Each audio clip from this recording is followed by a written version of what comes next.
And today we're going to be discussing all things related to multi-ethnicity, multi-race, and identity, and what that actually means. Now, before we get started, we are not in any way, shape, or form stating that these guys' individual experiences is everyone's.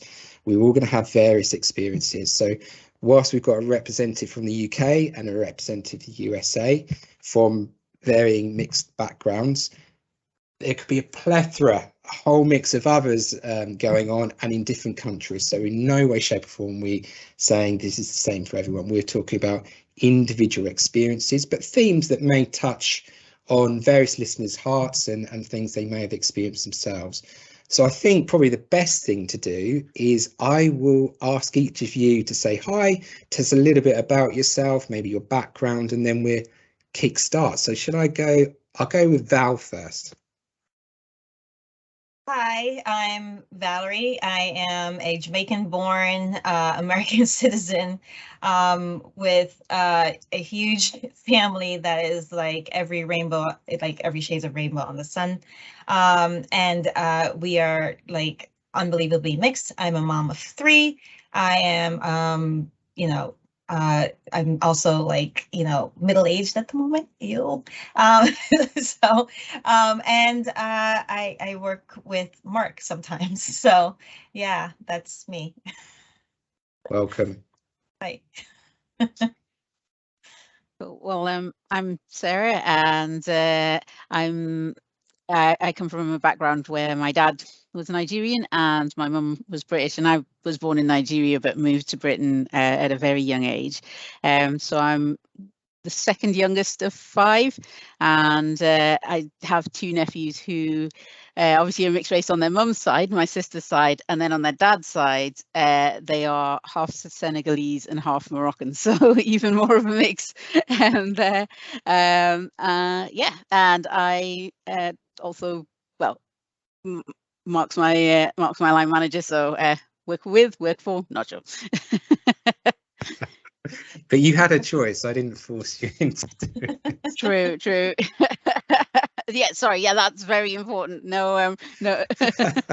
I'm here of my own free will. It's fine. Excellent. Thank you. Well, I guess one of the things it might be worth doing at the beginning is just defining what we mean about things like ethnicity and race. So ethnicity, my understanding, would be much more about a cultural context, identity, things like language and so on. Race pretty much in terms of physical features or biogenetics. Does that make sense to you guys? Would you agree? Yeah. Yeah. I mean, race is biology. It's what you're born with, and then ethnicity is social, interactions and what that looks like along the way. I mean, that's something that I think ethnicity is something that is just kind of culturally brought on, as opposed to where race, you really are born with it. So yeah. It's an interesting one, isn't it? Because again, I know a lot of research has been done in this in regards to things like race, particularly being a social construct. And whilst we talk about race and we're kind of talk about the physical dynamics of what you've been born with, actually in terms of makeup of someone, that's quite minimal. And the way we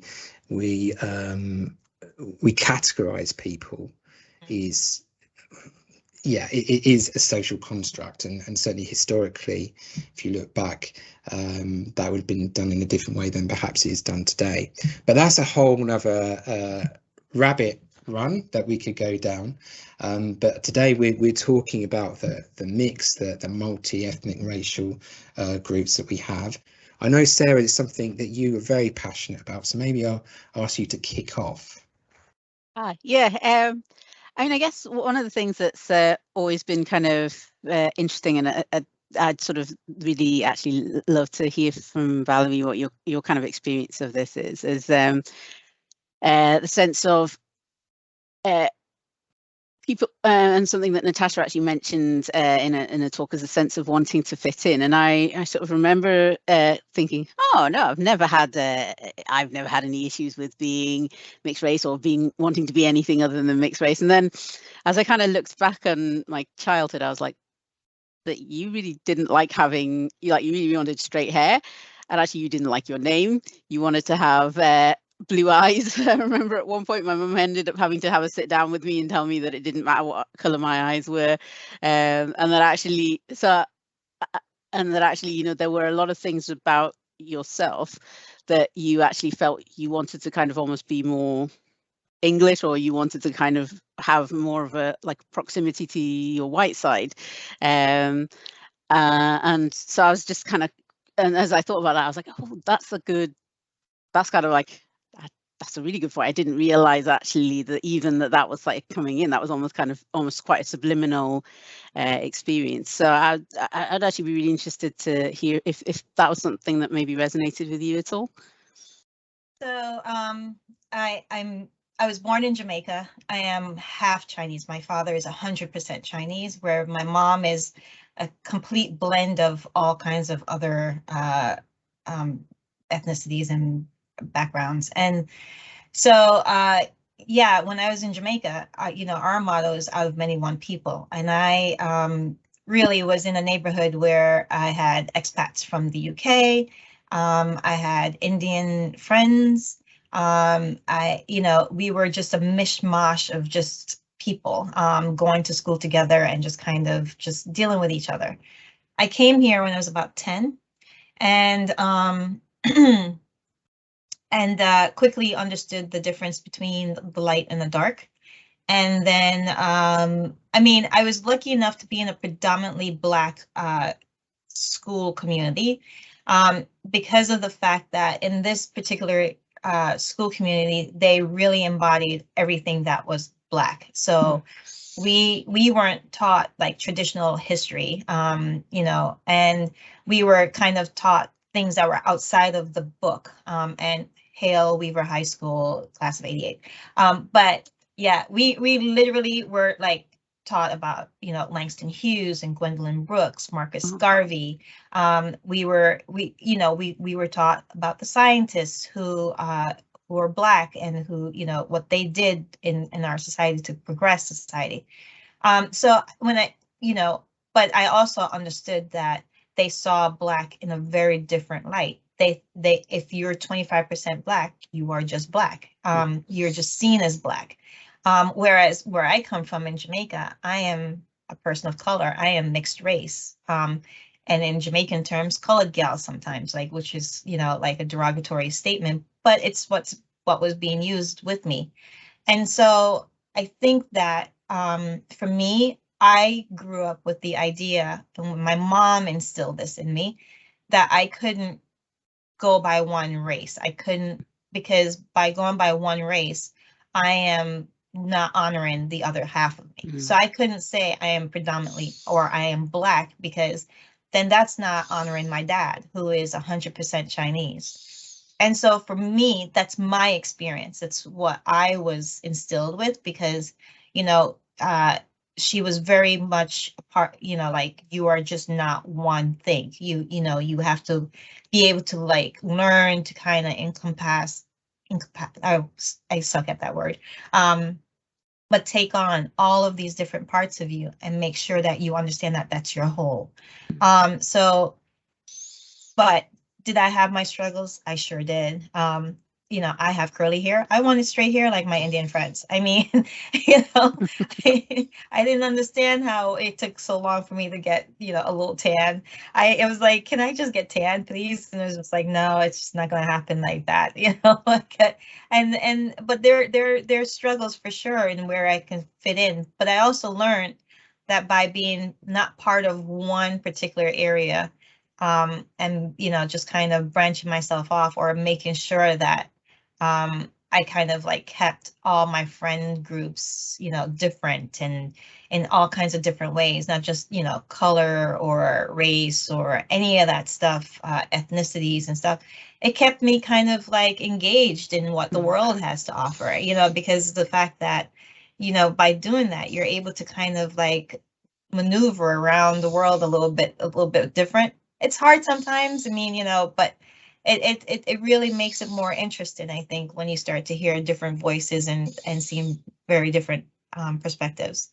But yeah, my background with being a Jamaican born And then coming here, I like I said, was where I ended up here. I was lucky because I now realize that not a lot of people have that experience at all.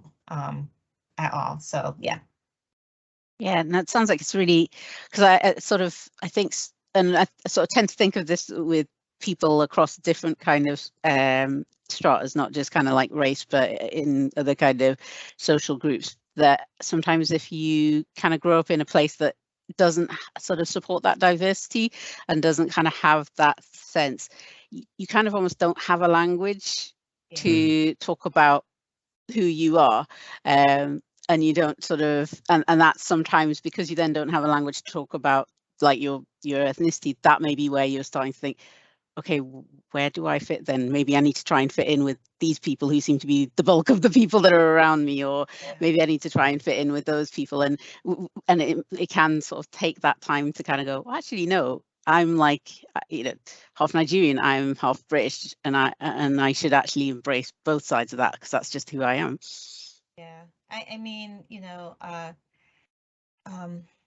it's a really interesting concept because I have like family who came here and fell into a West Indian community, and that's all they know is just that community, and they still 40 years later still have the thick accent, and I fall into the accent when I go back there because you can't help it.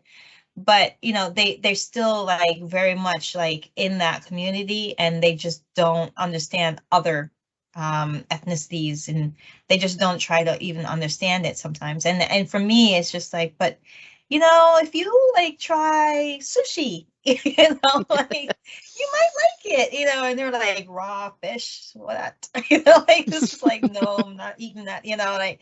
So it's like it's one of those things where I think that even for us, who are people of color, we just have to like learn to embrace all of that, all of what we are, and just kind of meld with it in a sense. And at the same time, like have an appreciation for other people and their ethnicities and what they're doing and what they're bringing to the table. Because I don't think that everything is just all about like what's going on with you. It's about like experiencing what's going on in the world in a sense. So yeah. Yeah, and actually kind of like hearing in, like as Mark was saying, sort of hearing the stories, and sort of it kind of gives you a larger idea of humanity outside of just what your own experiences are. Yeah. So let's talk, I noticed some of the language you were saying earlier, Sarah, about half white, half English, half Nigerian. And I think in more recent terms, and we've discussed this as well, sort of outside of this context, but some of the language that people use, and I guess in more recent terms as well, identifying as mixed or biracial, as it being a thing, as a classification, whatever phrase to use, as opposed to black, white. What are your thoughts about that? And unpack a little bit about language being used, because certainly when I was growing up, there were quite a lot of derogatory terms used for people from different backgrounds who are black, part white, and often those were just accepted as the norm, even if individuals who shared those didn't mean them in a derogatory term. But you look back and think, and the things are, it's certainly in terms of interracial marriages and relationships, those were quite fewer, certainly in comparison today. And I think it's really noticeable in the UK. You turn the TV on and there's much more of that going on. It's not really seen as much the thing now, whereas I hark back to when I was younger and that was quite unusual. And I think probably even more so in America. I mean, I know that the big hoo-ha, the first interracial kiss on Star Trek, I think it was, and in memory of Uhura, who's sort of passed away. So big question, but hand over to you, sir. Unpack about the language and identity and all that sort of thing.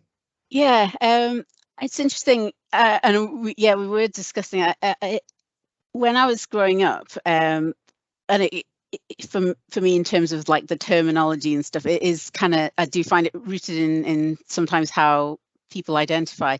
When we were growing up, it was very interesting how we were kind of seen by the Nigerian community and how we were seen by like the white community that we grew up in.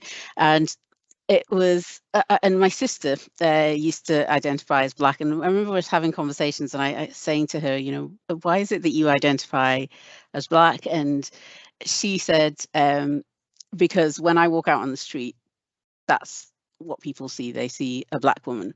And again, I had the chance to sort of think about that and think about like my interactions with sort of with people and with both white people and with Black people. And with Black people, what we tended to find was they were like, we know you're Black, but we know you have Black in you, but we know that you've mixed with something else.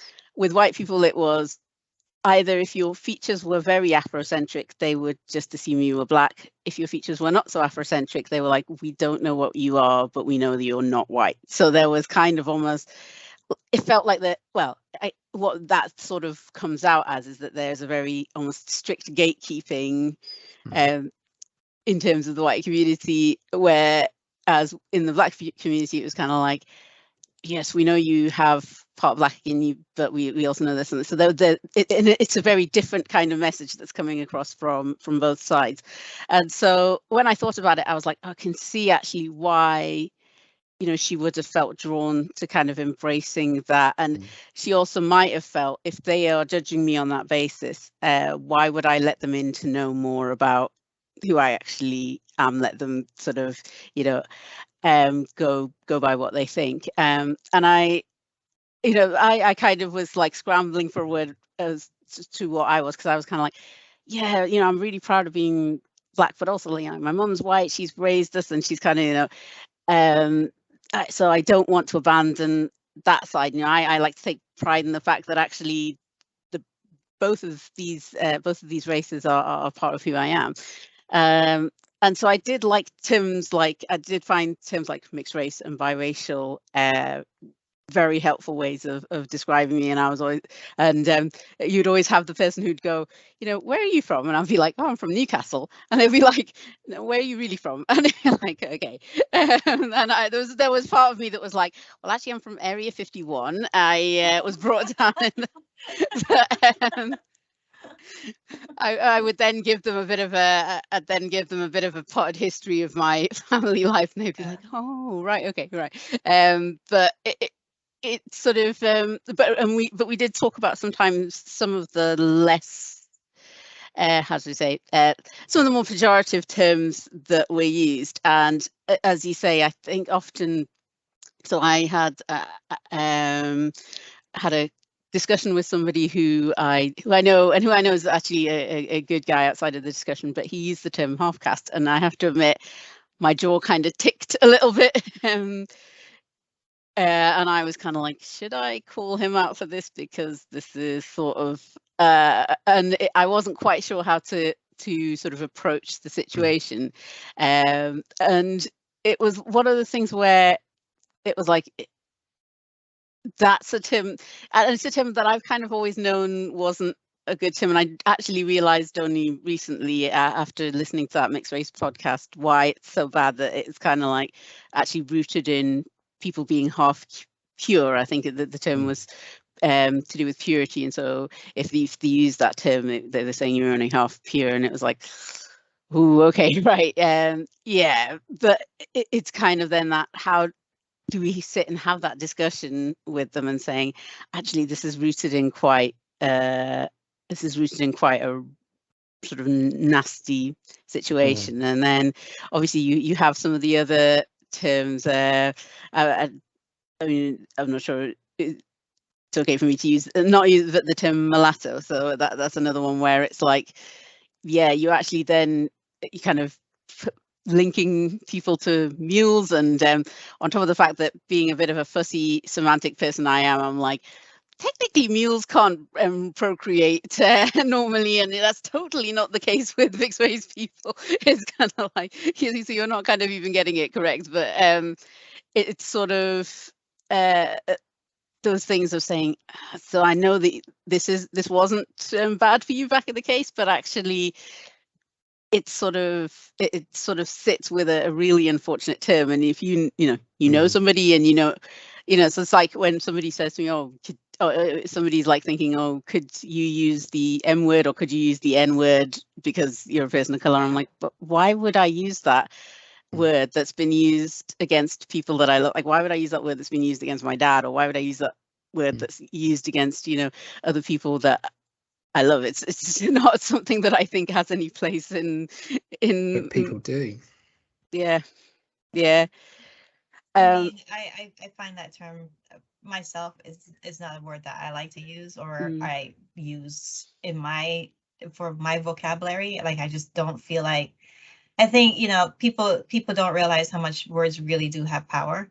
And so for me to give a word of power, I just don't feel like I need to be, you know, I need to like give that particular word any power. But you know, it's really interesting what you were saying in regards to like how people like use derogatory terms and then just don't realize like how derogatory it is. Because again, I'm Jamaican, so I was trying to explain this to someone recently about how in my community, or when I in Jamaica or with my family, they call you exactly what you are. So for me, it would be like brown gal, or they call me Miss Chin, you know, like because I'm you know, half Chinese.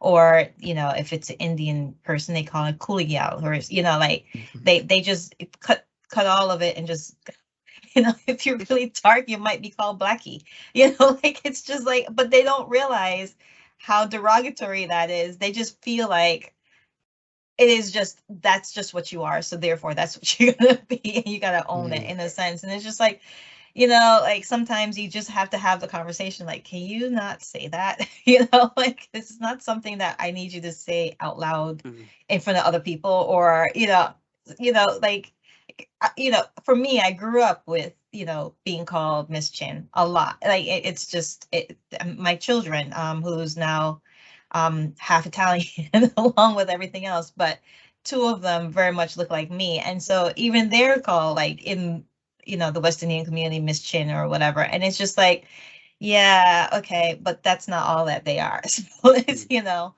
and people just don't realize it, you know. I didn't have any racial slurs until my children, because I'm in a predominantly white neighborhood, and they're going to now they went to a predominantly white school district, that they were the ones who were recipients of the slurs. So, you know, the first time my daughter was called the N-word, and she came home and she was like, Mom, like, you know, because we raise our children not to see color. And so, you know, they thought of their dad as being pink. They didn't think of him as a white man. Like they, you know, until they were like 6, he was pink daddy, you know, and I was just brown mommy or whatever, you know, like it's just never any color there, per se, like black and whites as stark as that, right? And so when she came home and really told me what was said, I said, and what did you do? And she said, well, my friend, she said, Justine, who is African American, got really mad and cussed the boy out, you know. And I was just like, so that should have been your reaction. Like, you know, like that's, you know, you should have been doing that too.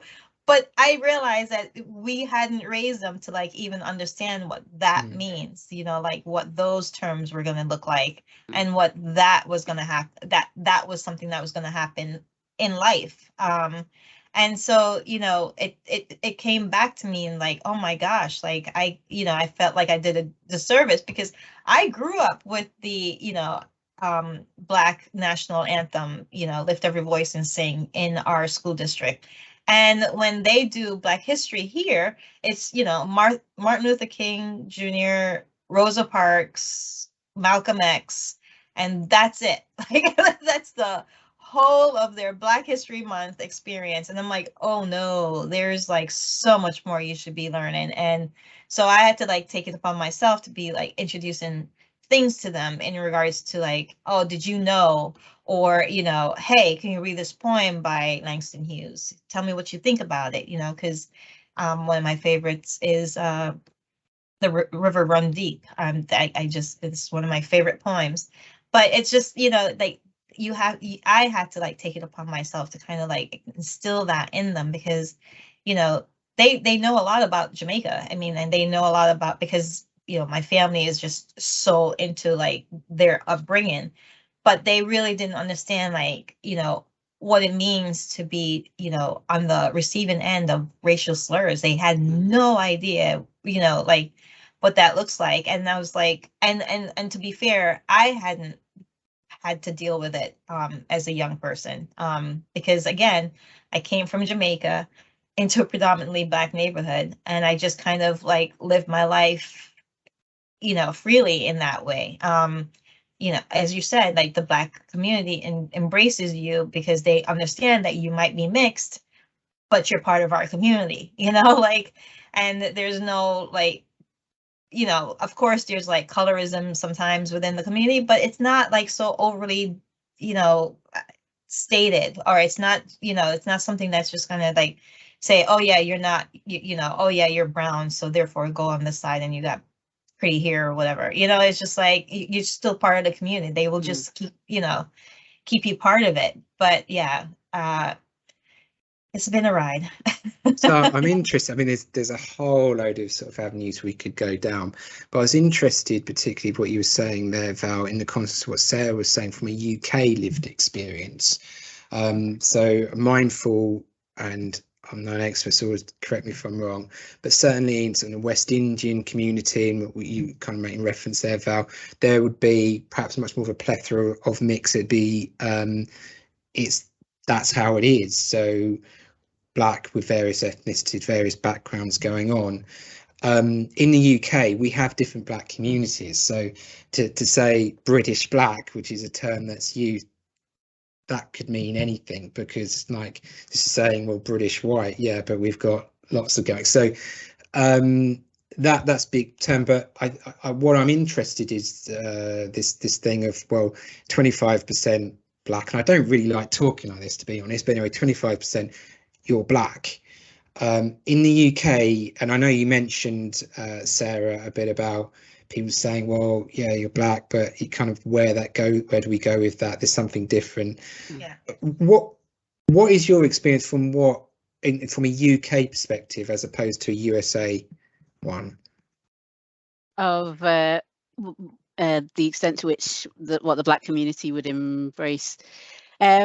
I mean, my experience, and I don't know if this is because, again, it's kind of like always in multiple levels, because we're not always just talking about race, but also talking about things like faith. So I grew up in a not only like a Black community, but it was a Black Christian community. And so what kind of bound us almost more was, this is my brother and sister in Christ. So it was kind of, I was very fortunate in that I hadn't had sort of experiences where necessarily Black people were kind of like, oh, you're not part of this, or we're noticing that you're, you know, we're going to separate you from us because of that.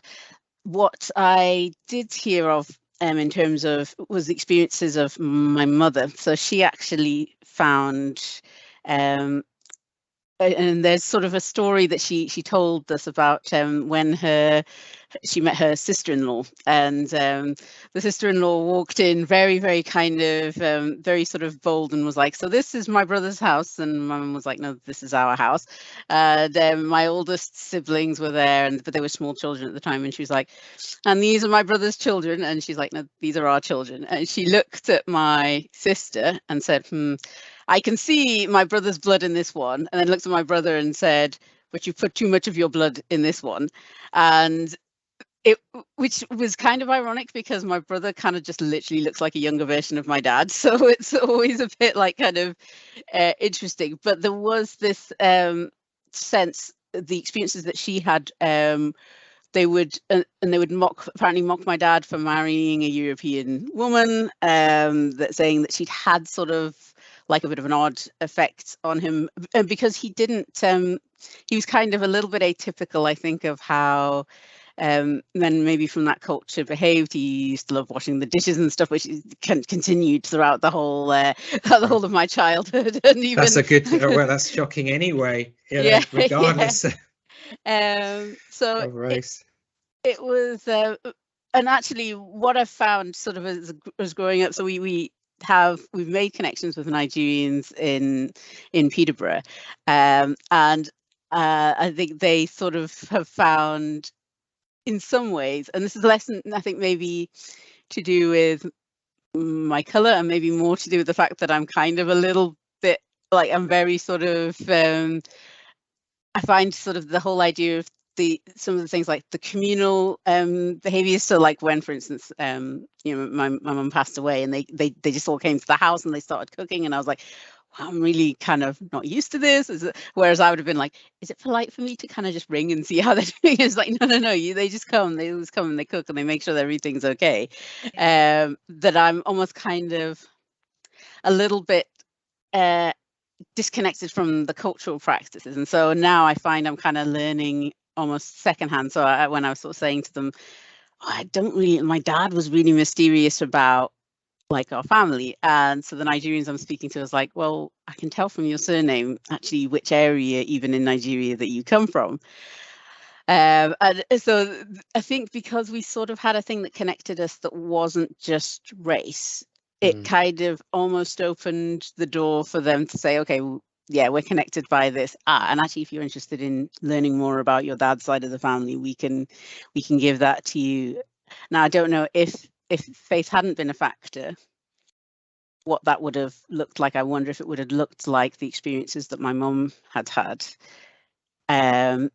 But yeah, I you know, with people that we didn't know, I remember them saying, I remember my sister saying, Dad met a Nigerian bishop in Spain, and he introduced his children, and, and the guy was like, I see you married a white woman, and it was like, oh, okay, right, it's that's the situation. But yeah, in terms of how, I mean, I've had situations a little bit less kind of, I mean, I tend to, sorry, you do find I'll tend to make jokes about particularly situations that are a little bit racially insensitive, because I think in some ways they happen sort of so much, you're kind of like, oh, okay, this level of ignorance is kind of almost laughable, where sort of people have said, I remember one guy, and I was in a bar and didn't know this guy at all, and he just said, where are you from? And I was like, yeah, from Newcastle. No, I don't believe you, I want to see your passport. And I was like,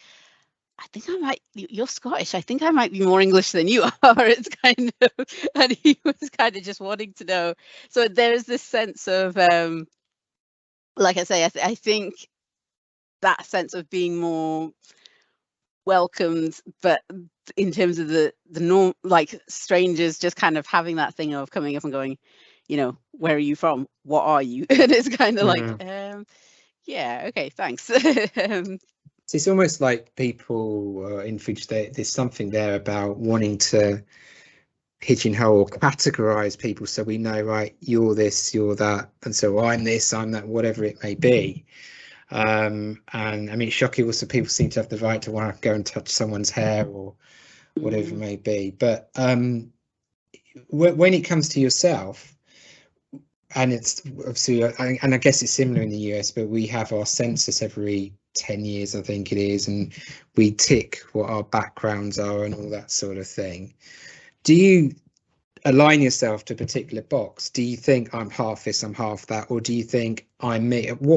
How do you perceive yourself? And I understand this is going to vary from an individual, but for you, Sarah, what would you say? How would you define yourself? Well, it's interesting because when you were talking about the race and ethnicity divide, and I think in terms of how the British census does, they kind of almost mix the two.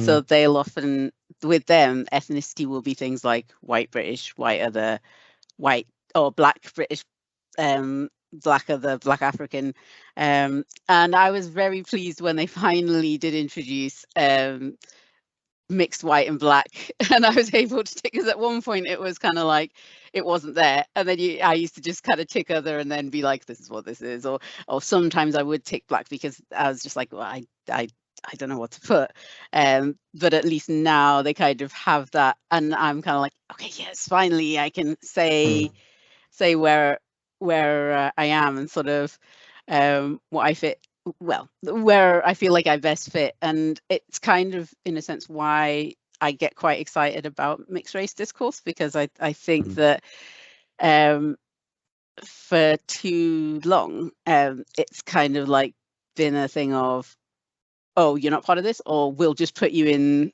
in this category. Yeah. And it's actually, but no, actually, because the experiences of mixed race people are going to be different from the experiences of the people whose races are flowing through their veins, you know, and that's not even taking into account the individual experiences. If you just assume, oh, we're going to just treat you as if you're a Black person, not only are you kind of eliminating the mixed experience, but you're actually also just eliminating the Black experience as well. And you know, that's, you know, it's why we sort of had that discussion about sometimes, like, I kind of being a fan of comic books and realizing that Storm was actually a dark skinned monoracial Black woman. I was like, why have they hired mixed race actresses to play her? Yeah. I remember my daughter, she had a class, my oldest, and she had to take it was a quiz on races, and she ticked all the boxes that she was like she was, and you know, all the things that's like just part of her whole you know, being. And the only things that she didn't tick is like Native American, Indian, and Spanish, I think. And then I think there was like one other thing, and the teacher was just like, wait, what? And, you know, like it was just like it became a whole discussion for her. And she's like, my mom is mixed up. Like, you know, my dad is Italian. So, you know, like, I'm just gonna take all the things that I know that is like part of our whole being, you know, and the teacher almost like was like saying that she was lying about like what her, you know, what she was. And it was like, because we actually knew before, you know, those DNA genetic things start to be, does not mean that we're lying about our background. Like, because again, in Jamaica, it's like, you know, you could be Jewish, you can be Scottish, you can be Irish, you know, like Africans, you're just, you know, a plethora of all things, Indian, Chinese, you know, we have Pakistanis there now, we have a whole German community live in Jamaica. So it's like, you know, it's just like, we're just like a melting pot of like all these different things. And the thing that used to irritate me the most when people will look at me and say that you don't look Jamaican. And I'm like, what is Jamaican supposed to look like exactly? Like, you know, like, what is that supposed to be? And, you know, and that used to, I mean, and it still does. It still like grates my nerves because I'm just like, the hell does that mean? Just, you know, because I'm gonna, and it's really funny, like, I also say this a lot, like Jamaicans use our nationality like it's our race, because once we say we're Jamaicans, we're like, we don't want to explain the rest of it. It's like, it's just like, you know, like we're being lazy and we're just gonna say, you know, what are you? We're Jamaicans. Like, it's just, that's just like the end of it. And I think that's along the lines of what West Indian communities are about too. But yeah, you know, the sticking the boxes and like kind of just like kind of compartmentalizing you is just so irritating sometimes, because it's just like, you're not just one person, you're, you know, and then I think the best thing that could have happened, you know, for our communities actually, is the idea of these DNA tests, because now you're finding out all these great things about yourself and all these things that's like part of your whole being. And, you know, especially the white community, I'm like, ooh, like, like, oh yeah, you're gonna see African in there somewhere, buddy. Yeah, Like, my brother did one of those and found Nigerian, and it's like, where's that coming from? Yeah, it's called Adam and Eve. Like, it's just like, or like, I need to try that out. You know, it just is. I mean, everyone came from the motherland, so like, just deal with it, you know. But it's been, I think that's the best thing that could have happened to a lot of people, is now that we can like really chase our genealogy and like actually see like what everything. I mean, I had my son do it because I just thought it would be funny, and he came back with Iberia, and I'm like, what? Like, it was like, where is that coming from? But there it was sitting there, 8% Iberian, and I'm like, oh, okay. I mean, just gonna go with it. Like, you know. But that in itself is interesting, isn't it? Because the more we dig down, we do tests and so on, the more of a mix we realise we all are. Yeah. Certainly going further and further back.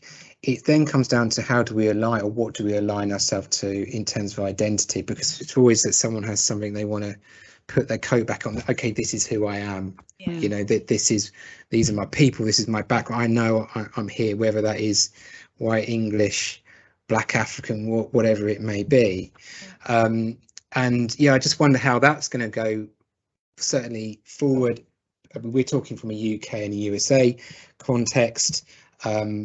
Whether people like it or not, you put people together, they fall in love, you have mixed children, and that's going to happen. And certainly as you have more of a mix of cultures and ethnicities and races in our countries, that is going to happen. Yeah. And so it seems to me there's going to have to be something done. It's naturally going to happen in terms of those conversations we have, and how do we align ourselves, how do we identity. And I just wonder if there's something about the experience that you were talking about Jamaica being an example where no country is perfect, and absolutely there'll be racism or bigotry, whatever. But it's interesting what you were saying about the mix-up. I mean, I've got family from the Caribbean. When they came over, they were quite taken aback when they came to England about how they were treated because of the way they looked. And I know people now who've come over here and still quite shocked that they're treated in a derogatory manner, whereas obviously they're aware of their skin tone, but it wasn't in the same thing because people were mixed. Yeah. So it's a bit of a shock to the system to come up against that. And I just wonder, sort of going forward, things are going to evolve because we've got a mix, and maybe that Jamaican model is something that will perhaps naturally happen here. Sarah, from our side of the pond, it seems to me there is a lot of mixing going on. I know, you know, there is some uncomfortableness to some people. And I think it's very interesting in terms of, you don't really hear the term Black English, but you hear Black British, but there are plenty of Black English, Black Welsh, Black Irish, Black Scots, but that still doesn't seem to be recognised on our little thing we have to do in each year.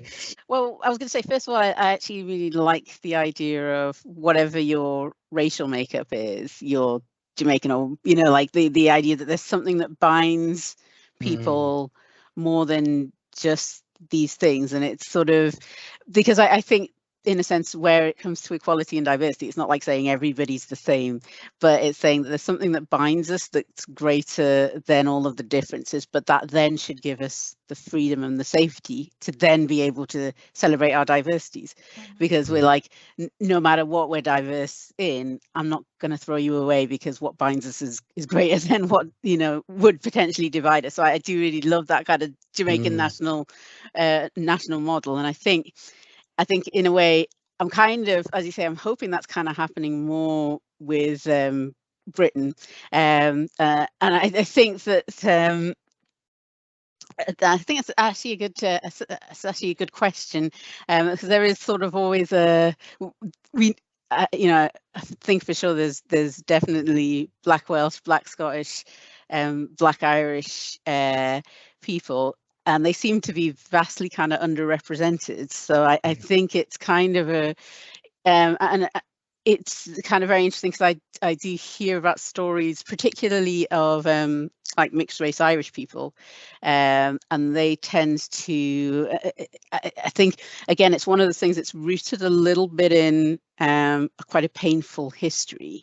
I know for sure that there was something that was very traumatic, particularly not in Britain, but in the Republic of Ireland, to do with mixed race children that had been born around the war, and I think they'd been born because of maybe Black GIs, but there was a lot of and they were very badly treated, so there was a kind of almost like a trauma history there, and that does seem to be something that still sort of reverberates a little bit. Although I think there's an interesting actress called, I can't remember, I think her name's Ruth Neja, I think, or Neja. She's in a show called Passing, which was like a Netflix show about two mixed race women who I think could pass as white. And she talked about her experiences being mixed race because she was half Irish, half Ethiopian.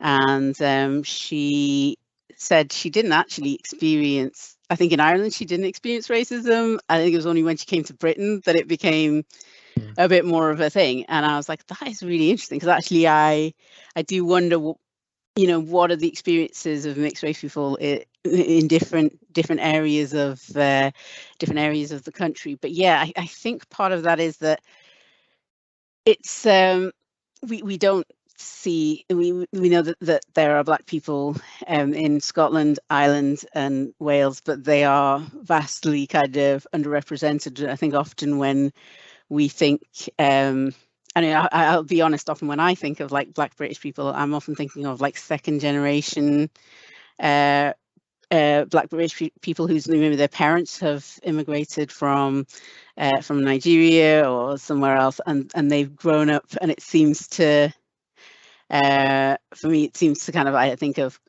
in Sunderland and Newcastle, for instance, we had a very big Nigerian like community, so that was where I sort of saw them. I would like to, I would like to see, I would like to hear their stories, because I think that particularly if they are more in the minority, is the attitudes that maybe we saw 25 years ago, where it was kind of like, oh, this is a really kind of odd thing to see them here and to see them mixing up with us. Would they be present there in a place where it seems very underrepresented? Whereas I guess that if you're looking in London, you know, we have big communities of West Indian, African people who are in there, and it's actually, you know, London's a big melting pot of everything, so it's not like a surprise at all. But if we're talking maybe, I don't know, about Edinburgh or Inverness or Swansea, what are going to be the attitudes there? So it's kind of, it's kind of interesting to me, but I can only say I have a very limited view of it in terms of what I've experienced. That's interesting. I just, one thing I'd say actually, and certainly in Wales, Cardiff, Tiger Bay, well, Tiger Bay doesn't exist anymore, but there's a huge melting pot.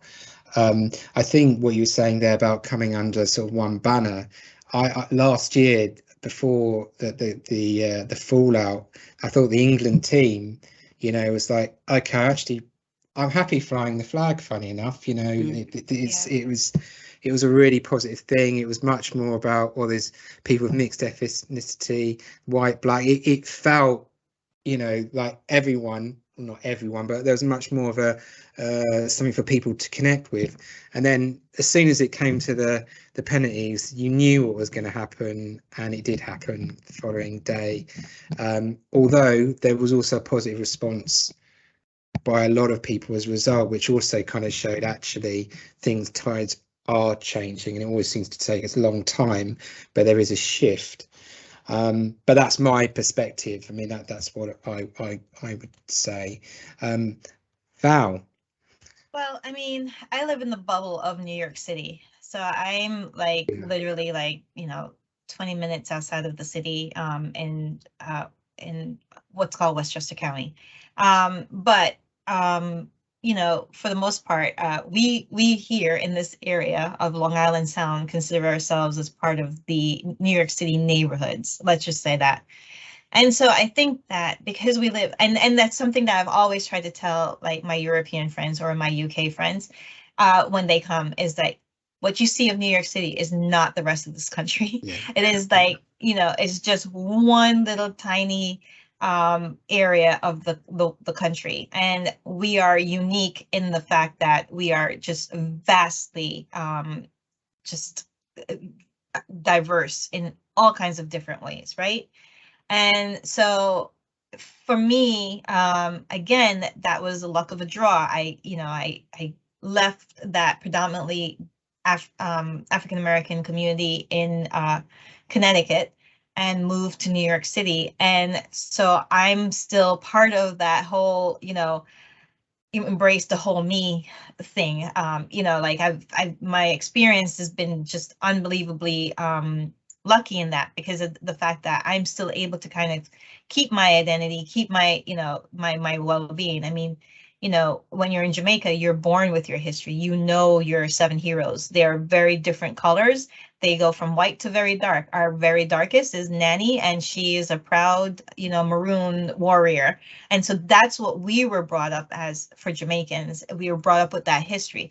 A lot of African Americans are not brought up with that history. They're not, it's not embedded in them. They don't know, you know, the things that it's their build up, that they come from kings and queens, and, you know, all of the bright, brilliant people who have like helped this country to become the country that it is. And then, you know, so I was able to like be part of a school system that was like, you know, we're going to instill this in you. We're going to bring in, you know, Black people to kind of like, you know, show you what your buildup is. And so, yes, Rosa Parks was at my school. The first Black mayor of Atlanta, Andrew Young, was at my school. At the time, the Prime Minister of Jamaica, Edward Seaga, was at my school. And they brought in, you know, Black actors and, you know, football players who left my school, came back and spoke to us. And, you know, so we were really instilled with a way of being, having some kind of self-esteem in our pride, in a sense, right? And even as a Jamaican, I was able to appreciate that, because it's like, you know, oh wait, look, you know, this is a continuation of that education, right? And so now I'm in New York City, and it's such a diverse city in which, you know, yes, there are areas where it's segregated because you know, Jamaicans live here, Indians live here, you know, the Irish really embraces themselves, Italians for sure, you know, like Bed-Stuy, you know, but at the same time, you're able to kind of like live with each other and integrate with each other for the most part. For the most part. It's only in recent years that we just start to see like that there is some kind of a racial divide, you know, and I think that's one of the things that is really interesting about, you know, having President Obama becoming the first African American, and a true African American, mind you, to become our president. I mean, you have to think his father is from Africa, and so, you know, and then what that stirred up in people and what that brought out in people. And so it was the first times that I started seeing in my community how much even there are some divides on the racial lines, and how people actually perceive some of us. And so, you know, or us, people of color. And it was like really jarring at times, you know, at times, because it's just like, wait, we're in the bubble of New York City. What the, you know, like, what is going on here? But at the same time, I think in some ways it kind of helped to kind of create a bigger community, because it helped to kind of drive the conversation, right? And so because of that, you're able to kind of like talk more about, you know, what's going on in the country, what can we do to like heal the country in a lot of ways, and then yes, have those people on the outside look in, because it's you know, if you pay too much attention to the negative things, you just get bogged down in it, and it becomes like really depressing in some ways. But, you know, when you talk about like the middle of the country and, you know, rural areas, when you think of places like, you know, Colorado or the Dakotas or Wyoming, and the wide expanses of land in which, you know, the land is more than the amount of people, right?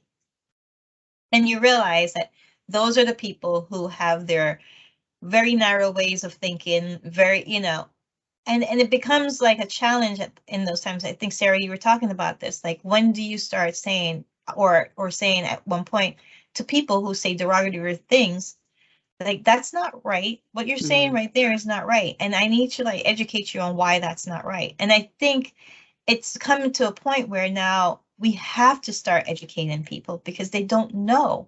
And we have to start understanding that these are their history. They're coming with these very narrow-minded ways of thinking because of what their history is dictated for them.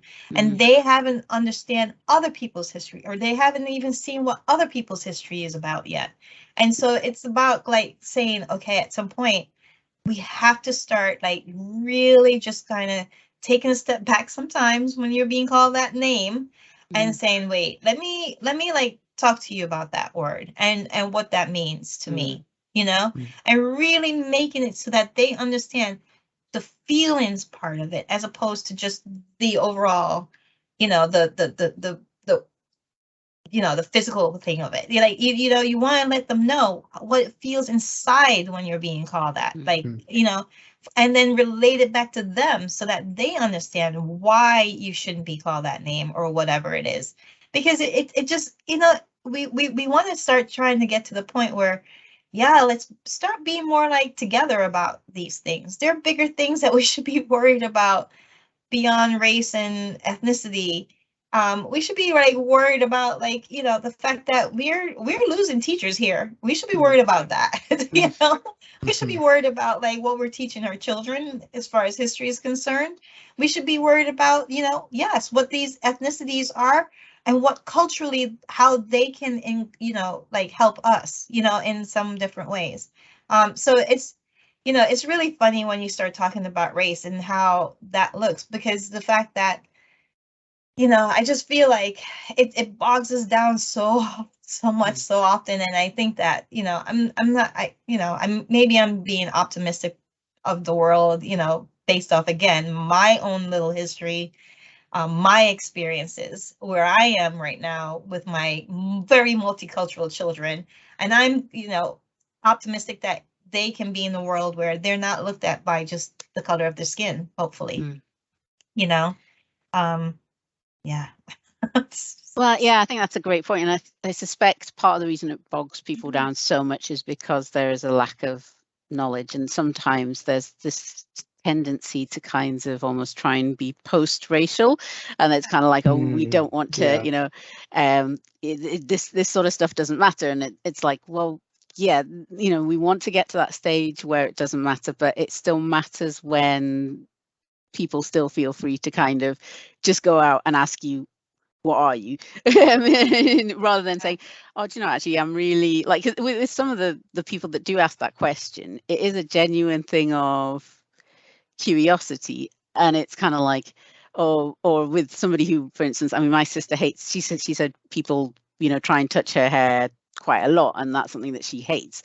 And it's like, okay, so let's have the conversation, because actually, for whatever reason, it seems to be the case that you think that it's okay to speak in this way, or to and actually then what happens is you're offending, but you're not meaning to offend, and then what happens is it's like it becomes a horrible feedback loop. And we kind of just don't have those conversations. And sometimes, you know, and I think in a sense this is why I'm very passionate about mixed race discourse, because whilst people, and even in the thing of where I was saying about, you know, Storm being played by mixed race people, there'd be some people that are saying to me, oh, why is that such a big deal? Like, why are you getting so thingied about it? And I'm like, because actually hear the conversations sometimes, like, for instance, dark-skinned Black women are talking about the fact that mixed race women are being held up as the aesthetic of what a Black woman is. And you're erasing, and that's leading to erasing Black women and their image. But it's also, it's erasing mixed race people because you're not giving them their own space. And I have this feeling like if we have our own space where we're able to kind of talk about experiences, where we're able to have stories that speak to us, you know, you were talking about the history of like Langston Hughes and stuff, and there are mixed race people that have been really important in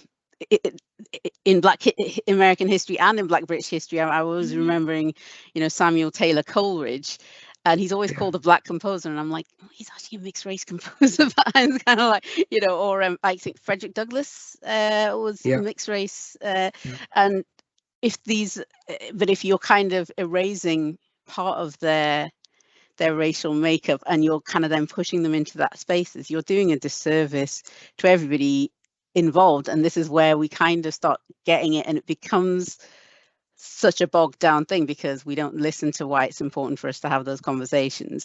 And then once we're kind of like, oh, okay, so we see what this is, we see actually that people should have spaces for their own stories. We then can go, okay, yeah, but and then this is part of the wonderful tapestry of what it is to be human. Hopefully, I mean, maybe it's me being optimistic, but I'm hoping that's kind of like at least gives us a bit of a headway towards that. No, I get that. I mean, going back again to President Obama, he always said that he was a person of color.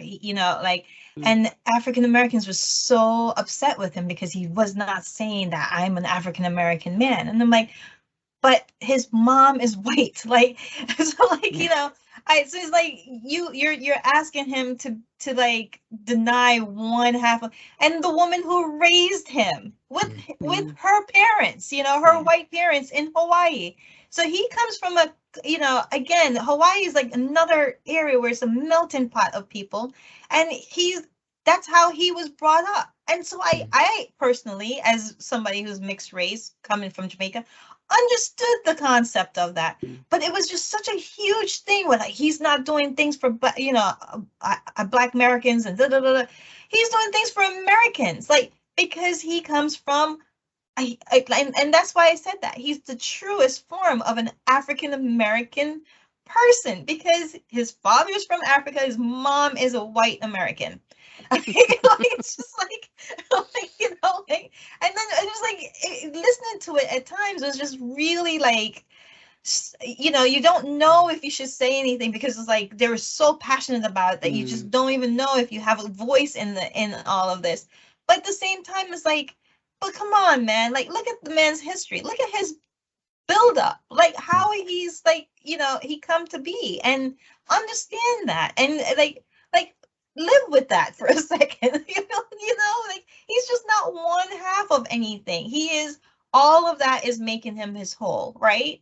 And so it does come, it becomes like an interesting concept when you start thinking about, and Sarah, again, thank you for bringing that forward, because I honestly hadn't even thought for a long time about my buildup as a person of color, and how sometimes that can be a conflict in me sometimes about like what that looks like. But at the same time, like I said, my mom brought me up to like understand, like, I am not just one part of anything. I am like, all of this is making me a whole person, and I have to like kind of embrace that. And and she was progressive, I think, in thinking that way, because I don't think that a lot of people like really think about things in those, in those terms. And even if you're, from Jamaica, I don't think that a lot of people like really said, well, you're half Chinese or whatever, but like you're all of these things, because they will like literally look at you and look at your color and go, you're Black.